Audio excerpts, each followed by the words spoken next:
Hello friends, எல்லோரும் எப்படி இருக்கீங்க? நான் இன்றைக்கி உங்களுக்கு முறுக்கு இது வந்து ரெண்டே பொருள் தாங்க இருக்குது. அரிசி மாவும் அப்புறம் கடலை மாவும். இந்த ரெண்டும் வச்சு இந்த முறுக்கு எப்படி செய்யலாம் நான் இன்றைக்கி காட்டுறேன். சூப்பராக இருக்குது பாருங்கள். அப்படியே எவ்வளோ முறுமுறையாக வந்திருக்கு. அப்படியே ரொம்ப சுவையாக இருக்கும், ரொம்ப டேஸ்டியாக இருக்கும்.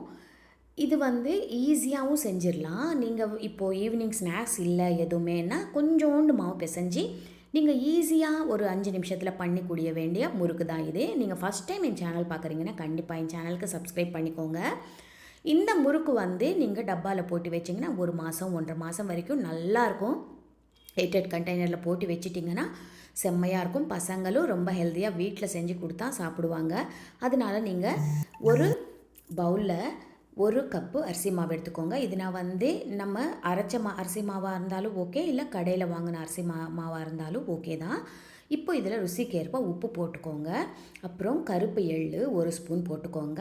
இதில் ஜீரகம் போட்டுக்கோங்க. அப்புறம் ஒரு 1/4 கப்பு கடலை மாவு. இல்லை நீங்கள் பொட்டுக்கடலை மாவு கூட போட்டுக்கலாம். கடலை மாவு இல்லைன்னா பொட்டுக்கடலை நல்லா மிக்சியில் போட்டு அந்த மாவு யூஸ் பண்ணிக்கலாம். இப்போது ஒரு சூடான எண்ணெய், நல்லா சூடான எண்ணெய் 1 கரண்டி ஊற்றிக்கோங்க. அப்புறம் இதில் ஜீரகம், பெருங்காயத்தூளும் காரமும் கூட போட்டுக்கோங்க. அப்புறம் தண்ணி ஊற்றி நல்லா ஒரு கட்டி பதத்துக்கு, ஒரு பூரி மாவு பதத்துக்கு நீங்கள் பிசைஞ்சிக்கோங்க.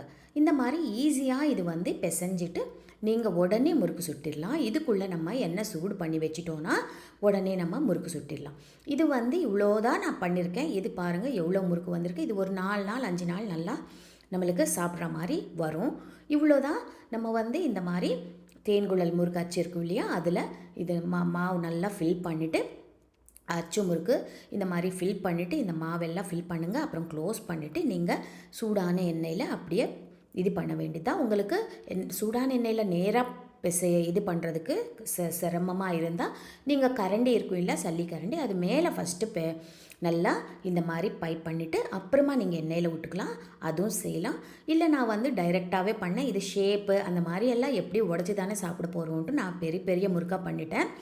இது வந்து நீங்கள் அழகாக சின்ன குட்டி முறுக்காக வேணும்னா நீங்கள் கரண்டி மேலே ஒரு வாட்டி நல்லா ப்ரெஸ் பண்ணிவிட்டு அப்புறமா எண்ணெயில் விட்டுக்கோங்க. சூப்பராக நல்லா டேஸ்டியாக வரும். இந்த முறுக்கு வந்து ரொம்ப டேஸ்டியாக இருக்கும். அதே மாதிரி ரொம்ப ஈஸியாகவும் செஞ்சிடலாம். கண்டிப்பாக ட்ரை பண்ணி பாருங்கள். எப்படி வந்ததுன்னு எனக்கு கமெண்ட்ஸில் சொல்லுங்கள். அடுத்த வீடியோவில் ஒரு நல்ல வீடியோவில் உங்களை சந்திக்கிறேன். அது வரைக்கும் உங்கள் விஜி.